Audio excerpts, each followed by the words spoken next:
Hello, 大家好. Today's guest is Mahalia from South Africa. She has been working in Shanghai for 9 years. Today, I'll ask her life in China and what makes her want to stay in the country.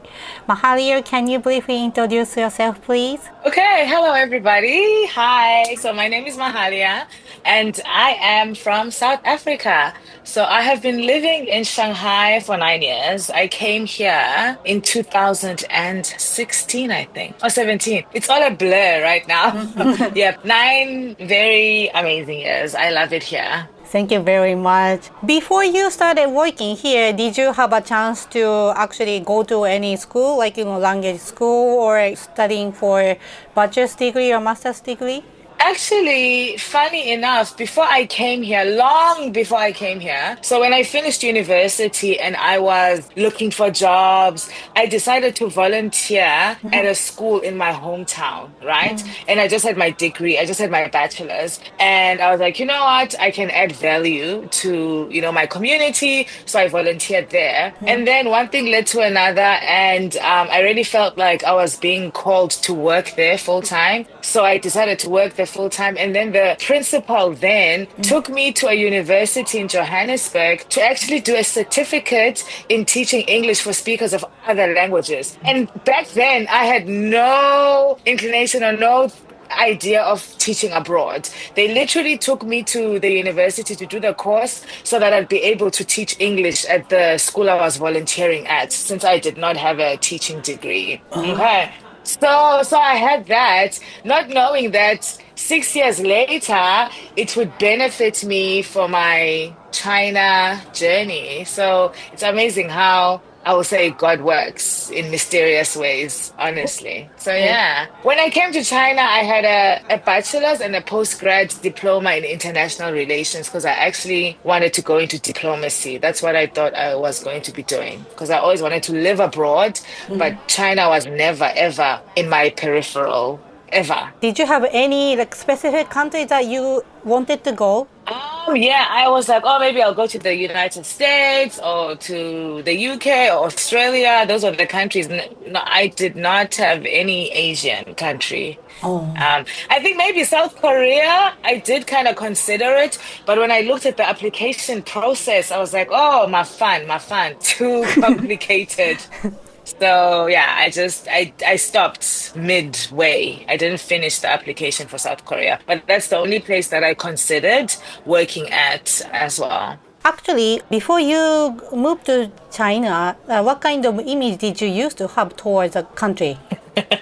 Actually, before moving to China, oh my goodness, I think the only image I had was all the cheap things come from, all the fake cheap things. I had like this whole mentality. We call it Fong Kong back home. So if someone says, oh, that's a Fong Kong, it means it's fake. So it's fake and cheap and it's not gonna last. So my perception of China was just like cheap things and lots of rice. Like, people just eat rice and frogs and snakes. I had a very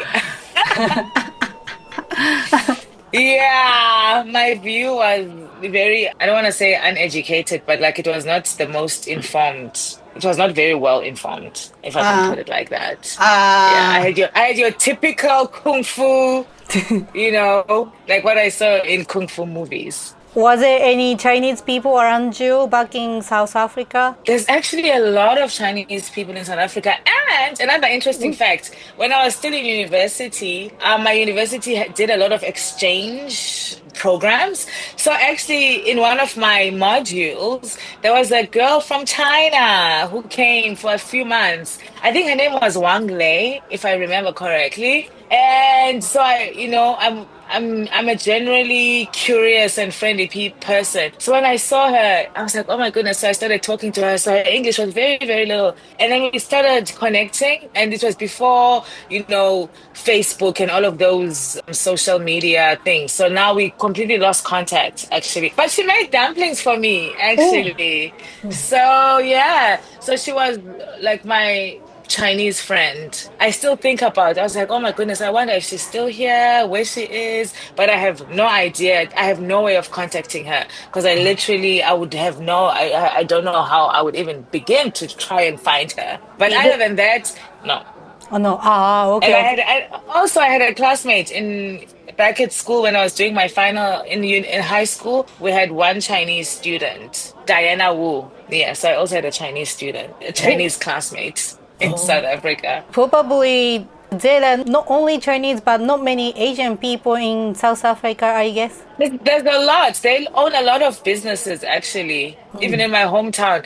I think every city you go to in South Africa has a Chinatown.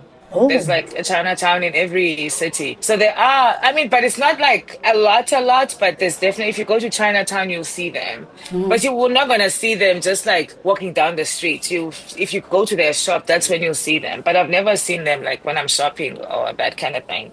In my Oh. hometown, that is, yeah. Is there any like Chinese restaurants in your town? Yes. In my hometown, because my hometown is very small, so I don't think there is a Chinese restaurant. But in like the bigger cities, then there is. I know in East London, which is like a 2-hour drive from my hometown, there's a Chinese restaurant called Shanghai, actually. Oh.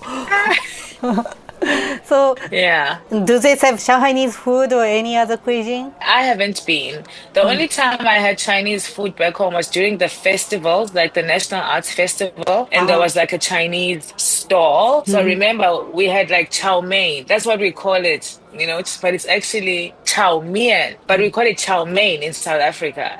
But it's Oh. actually fried noodles, chow mein. But Oh. back home, it's called chow mein. Oh, I see. And then Yeah. you ended up coming to Shanghai, right? No any other cities in China. Why did you decided to choose Shanghai? Actually, I did not choose Shanghai. Shanghai chose me Oh. because I came here through education first. It's now INGFU, EF. So yeah, they just picked Shanghai for me, and I'm very glad they picked. Because initially I thought I wanted to go to Guangzhou because I had friends who would always go to Guangzhou to buy stuff to sell back home. So they were like, "Oh my goodness, Guangzhou, Guangzhou, this, Guangzou, that." So initially I thought I wanted to go to Guangzhou, but I'm so happy that my recruiters placed me in Shanghai. So I was placed in Shanghai. I didn't choose Shanghai. Shanghai chose me. So you applied for a job in education first, and the education first sent you to Shanghai. Yes, that's right. So I did the application online. Very quick, very easy. Everything was smooth. And it was very random how I came to China. It happened. It was not something I had planned before. Like I said, I had not even thought of coming to China. Can I hear more about what you are doing like for a job? Like, what do you do? Okay, so I am currently teaching at a kindergarten, at an international kindergarten. So I am a homeroom teacher. I teach K1 children. Yeah. So that's what I'm doing for the main part. And then I also do other things, but that is my 8 to 5, so to speak. So that means you work at the international school in Shanghai, right? And you are homeroom teacher. That means so you basically conduct everything in English, right? Not in Chinese. Yeah, so it's actually a bilingual international school, if I can put it that way. So yeah, so there's 4 of us in the classroom. So there's one foreign teacher, one Chinese co-teacher, and then a Chinese TA, and then a life teacher or the IE who kind of helps with, the meal times and all of that. But we all work together as a team. So yeah, so English is encouraged throughout the day. But however, the kids do have a lot happens in Chinese as well. But yes, the main language of instruction is English. There's a lot of English time throughout the day. Ah, I see. So that means most of the students are Chinese locals, like who want to study English, I guess. Most of them, but we also do have some international students as well. Like in my class, I have 2. One from Malaysia and another one dad is from Azerbaijan. I struggle to say this country, but I think it's Azerbaijan and Kazakhstan. Yeah. Ah. And we also have some kids from the States in one class and from Pakistan, from different places.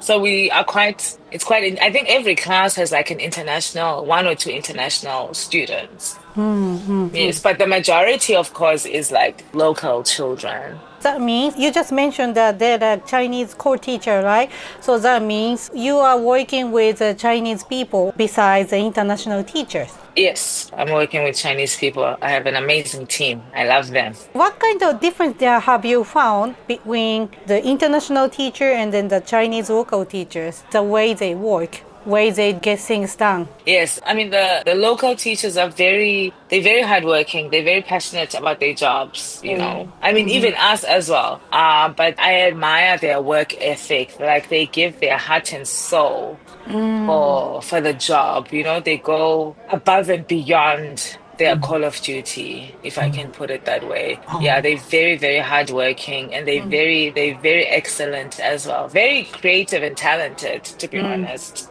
Yeah, like the people I've gotten the privilege of working with throughout the years, absolutely amazing. I've learned a lot from them. Yeah. Very good work. They have an amazing work ethic. Very, very good work ethic. Oh, great. Is there anything that you have been learning from the Chinese co-workers, the way they do? Yes, I love like their dedication. I think for me, their dedication to what they do has been inspiring. And also they're dedicated and they passionate about their job. I think that's one thing that I have watched and it has also inspired me that it's not just a job. I mean, I know it's not just a job, but also it's something that you give yourself to. On the other hand, like what kind of challenges have you faced while you are working with Chinese coworkers? Because the culture, the way they do, is very different from how you do, right?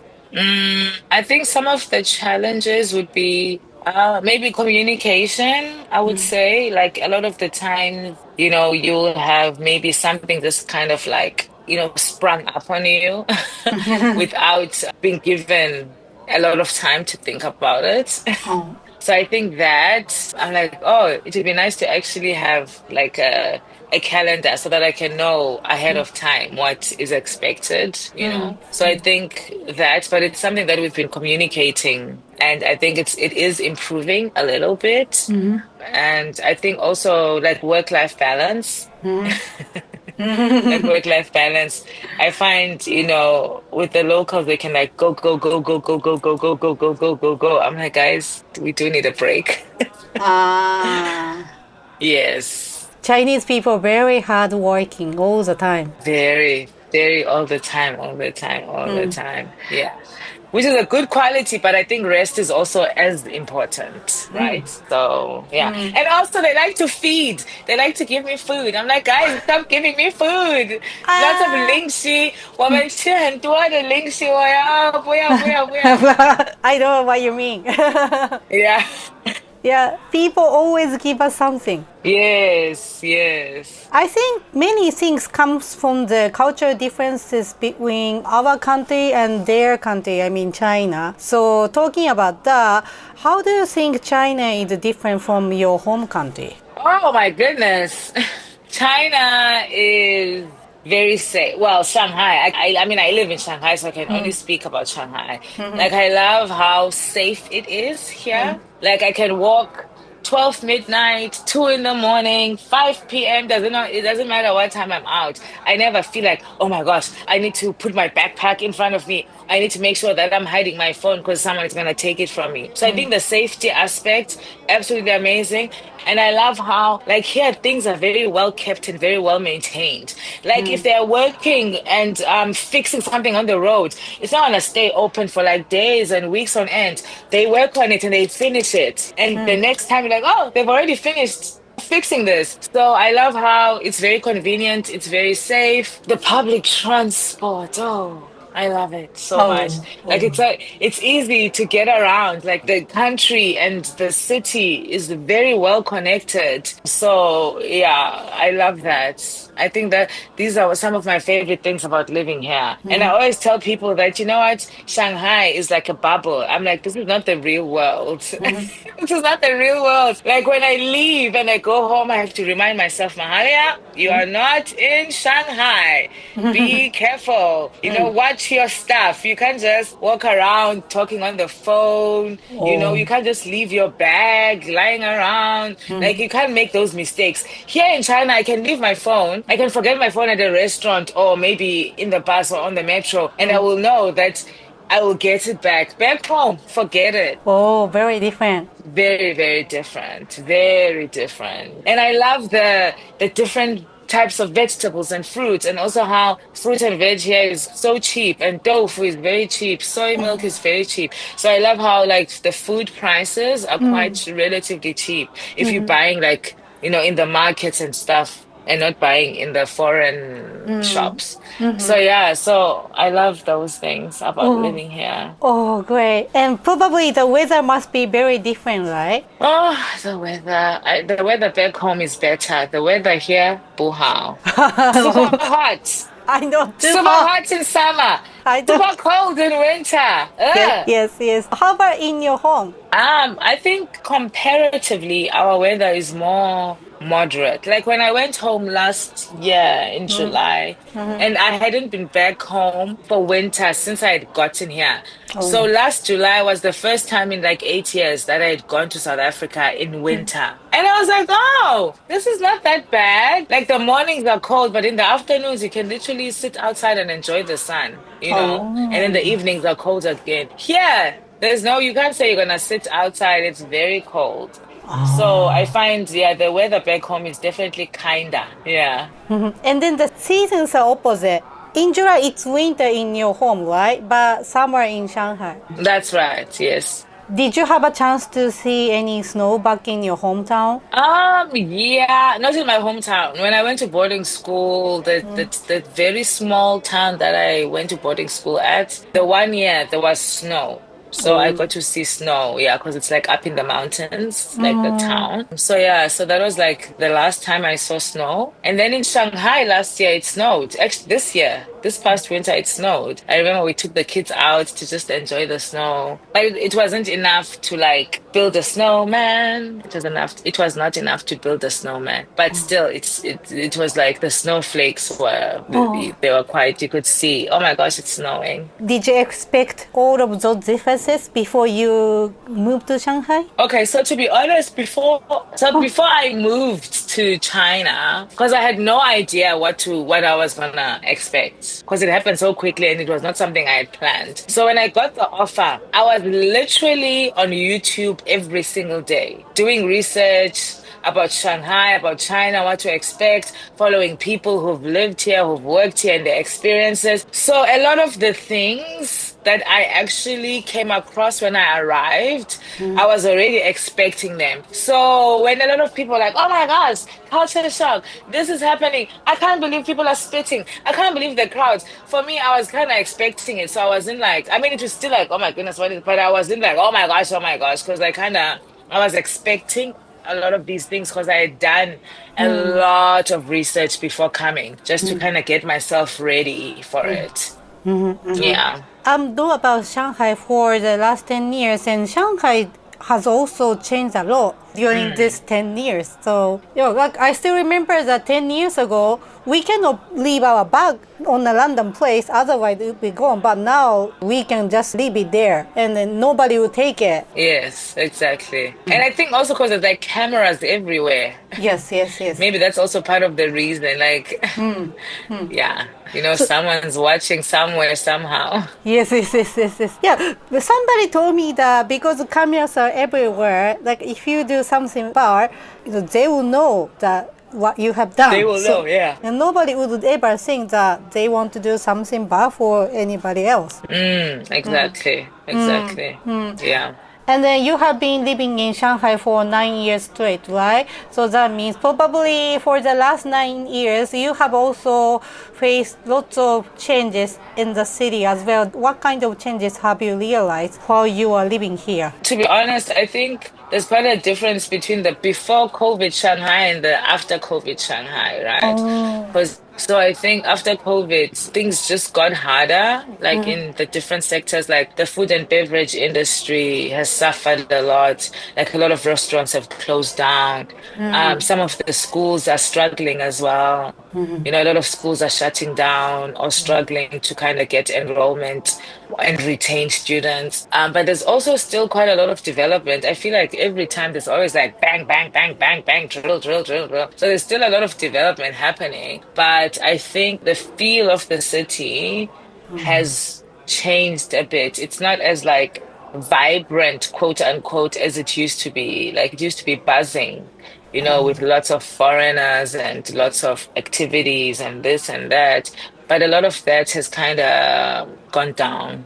Yeah. Yeah, I also could feel that after COVID, people have more mindset that keep everything cleaner. Yeah, yeah. Like one example, when we are eating together, in Chinese restaurants, they usually serve on a big plate, right? One dish, Yes. a big plate, and everybody shares. And Yeah. before COVID, they just use their own chopsticks to get their food. Yeah. But after COVID, usually the restaurants will prepare another food just to pick up the food, and then people use it. Yes. Yes, that's right. Yeah. More hygiene focused. Definitely. Do you also study Chinese? Oh, because I've been doing a lot of studying in the past 2 years. So before I did the courses that I did, I had like a tutor, but then I had to drop it because the courses that I was doing were quite intensive. So I did like a postgrad certificate in education because I was like, what, I've been teaching for so long, let me get certified.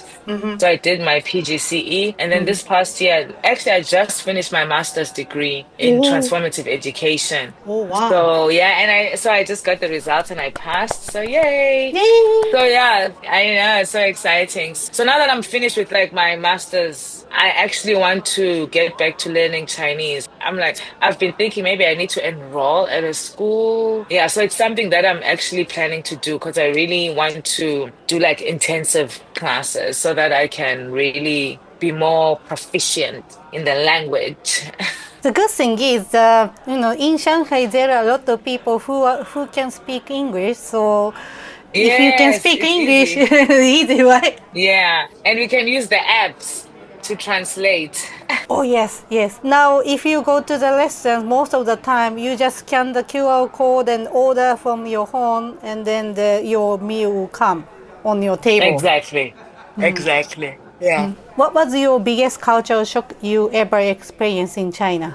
I think, like I said, like I was kind of like a lot of the things that I was expecting, but I think it's one thing to see something on the videos, and then when you actually experience it in real time, let me think, what was the main thing that kind of shocked me? I think the food waste. Oh my goodness. Like people will order a lot of things and then just eat a little bit and leave everything. Oh, yeah. I think for me, I was like, what is happening? Like, yeah, especially back in the day, there used to be a lot of food waste. But I think now restaurants are actually encouraging people to be more mindful, So I think that was one thing that was quite like a shock. And then the other thing, when using the toilet, like not flushing toilet paper. I was like having the bins. I was like, oh my goodness. Oh yeah. Yeah, so I think that was one of the main ones for me. So that means South African, you can flush your toilet paper. Yes! Like when my friends come to visit, they're like, what? What? Because like my toilet, you can't, like, because I live in an old building and it's a walk up even. So you can't flush down toilet paper. So my friends are always like, oh my goodness. So when they visit, I need to write a note. Don't put the toilet paper here so that they don't forget because they're so used to flushing it down, Yeah. True. In Japan, the same. So in Japan also you don't flush toilet paper? No, we do. So we do flush the paper. So, but in China, okay. we cannot, right? So I Yes. always forget. And then the other people always forget. And then just accidentally always flush the paper. Yes, yeah. I realize that because the toilet paper in China, it's very thick, right? Yes. And I think also like some of the pipes aren't made to, I don't know, for some reason, sometimes it blocks it up. And so you also mentioned about the food waste. That means in your home country, people don't order too much food. No, people usually finish what they order. Oh. And if you don't finish it, then you take it home and you'll have it the next day. You're not just gonna leave it there. So you'd see like, and I'm like, guys, and these restaurants aren't cheap. And you see like plates full of food. I'm like, oh my goodness. Yeah.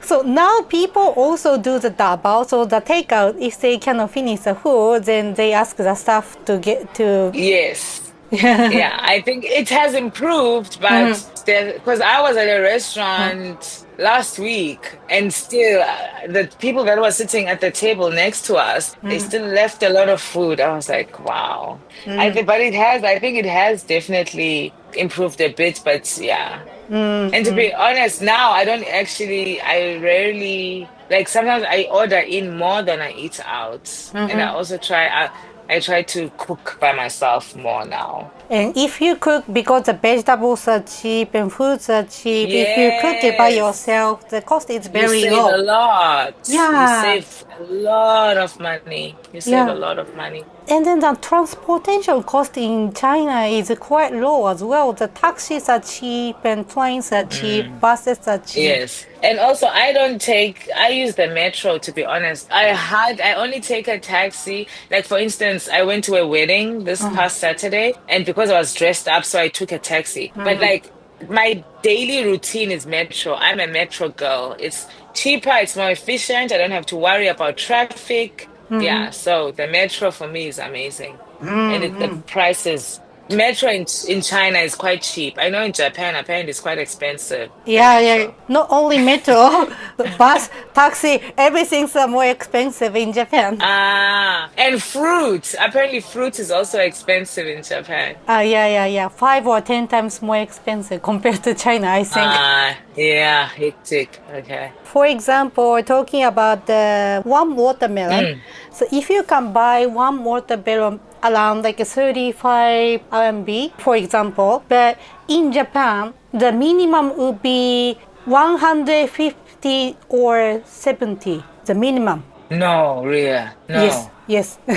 Wow. Yes, so we have to say the watermelon is very luxury fruit in Japan.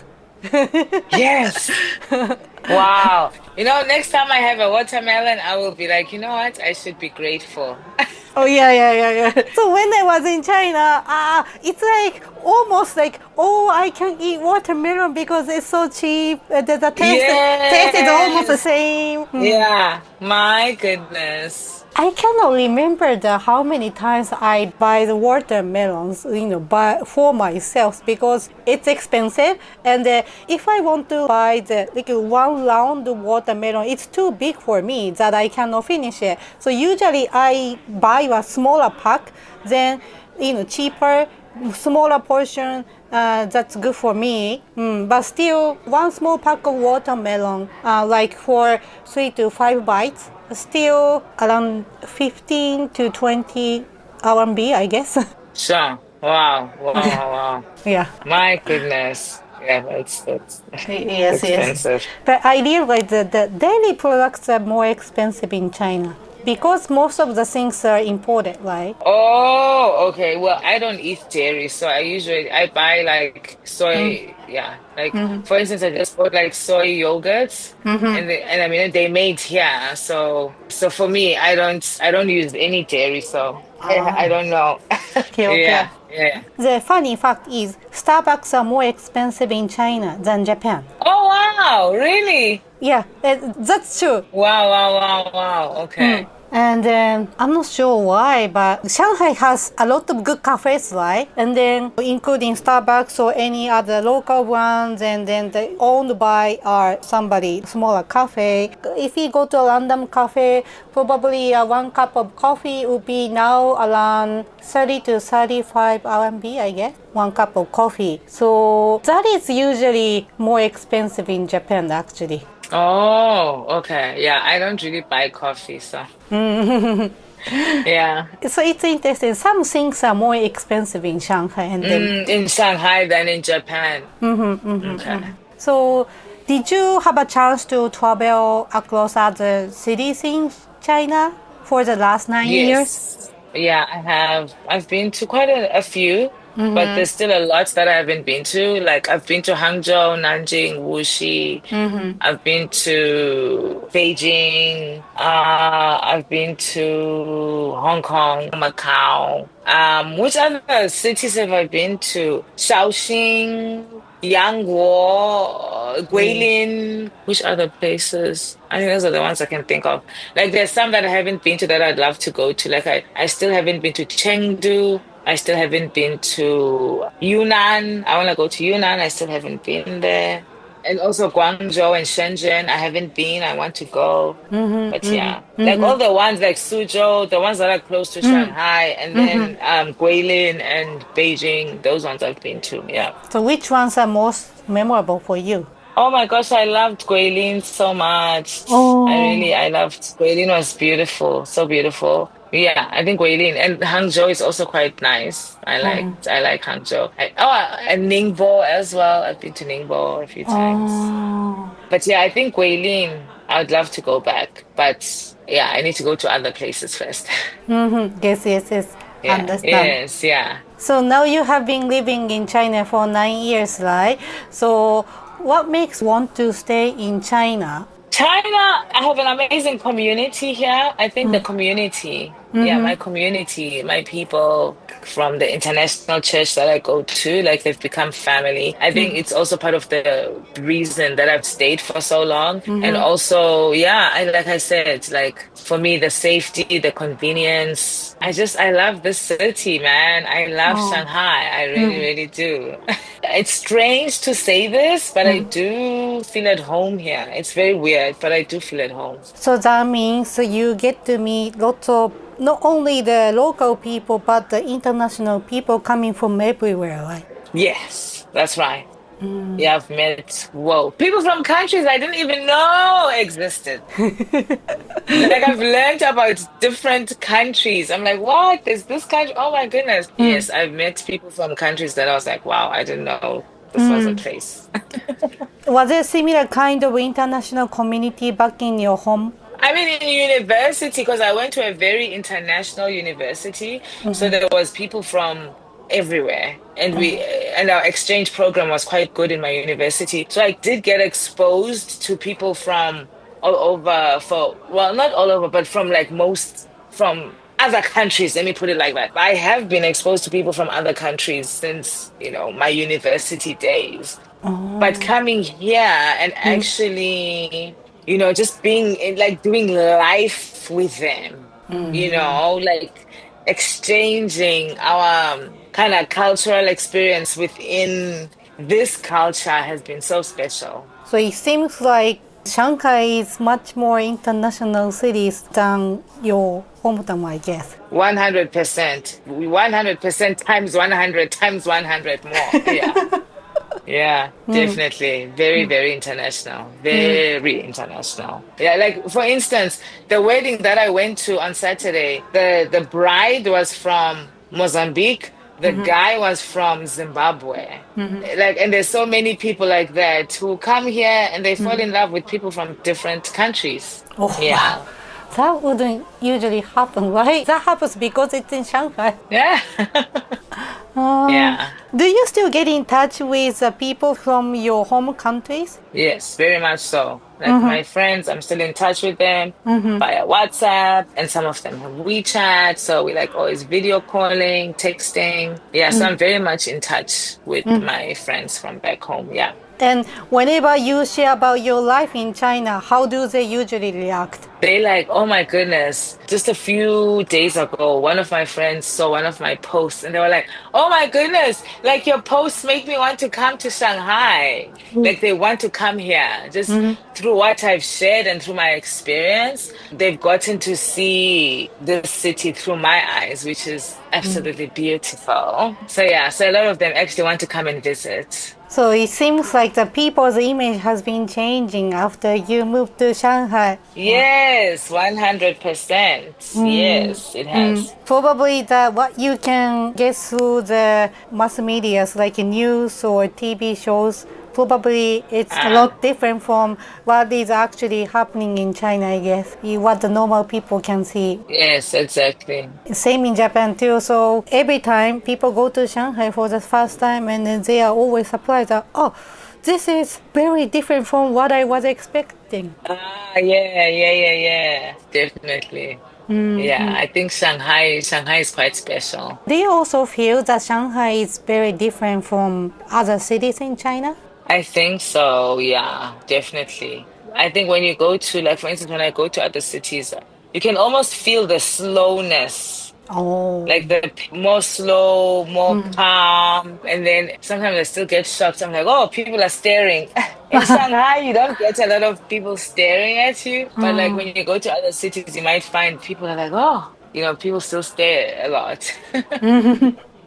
But in Shanghai, not so much. Ah, I see. Because the Shanghai people are used to seeing the foreigners already. Exactly, exactly. Yes. But still, I feel that Chinese people are very kind to the foreigners. Very, and they're very helpful. They really go above and beyond. Yes. At least the ones I've met, the ones that I've met have been very, very kind and very, very helpful. Yeah, like my friends always told me that if you need any help, you can reach out to me anytime. And I cannot remember how many times the people told me that way. Yes. We are very, very available and willing to help. Yeah, even for me, because my appearance is almost the same as the Chinese people, right? So if I don't talk, people don't realize. But once they realize that I'm a foreigner, that they always try to support me in anything. Yes, very kind indeed. So the last question. How would you encourage the people who has never been to China to know more about the country? Oh my goodness. I think like what I did, what helped me was to actually do research. Watch, go onto YouTube, like watch people's experiences. That kind of, it helped me a lot. There's some really legit people who, document how life is here. So I think that's definitely a first step. And just, yeah, and nowadays, we live in a very information loaded era. There's, oh wow, way too much knowledge is everywhere. We can find what you're looking for. So yeah, so I would definitely encourage people to do their research about how life is here, like from just ordinary people. Just literally you can just do a search on YouTube or Instagram, and you'll see some beautiful, beautiful vloggers, who document. Yeah, because life here I would say China is definitely one of those places that everyone, if they can, they should definitely come and visit. It's definitely worth visiting it. Definitely. It's beautiful, beautiful, beautiful, beautiful. Yeah, China has a rich culture as well. Oh my goodness, so rich. Yeah, and the food is incredible. Yes, yes. And very interesting people as well. Yeah, that's right. Very, very, very, very. I remember when we went to Guilin, was it in Guilin? And we went to this other place that I can't remember the name of, but it's like up in the mountains. We had to like hike up. Oh, it was difficult. But anyway, these ladies had the longest hair. They'd never cut their hair in their whole entire life. And it's the longest hair I've seen with my two eyes. Stuff like that. It was quite amazing to watch, like how culture has been preserved. Yeah, it's beautiful, beautiful, beautiful. I totally agree. Thank you so much, Mahalia, for sharing your story. Oh, it's been a pleasure, Ria. Thank you for having me here. I thoroughly enjoyed our time together, and I love talking about Shanghai and my experience here because it's been so positive. Very So good. thanks for giving me the opportunity to share. Thank you. Thank you.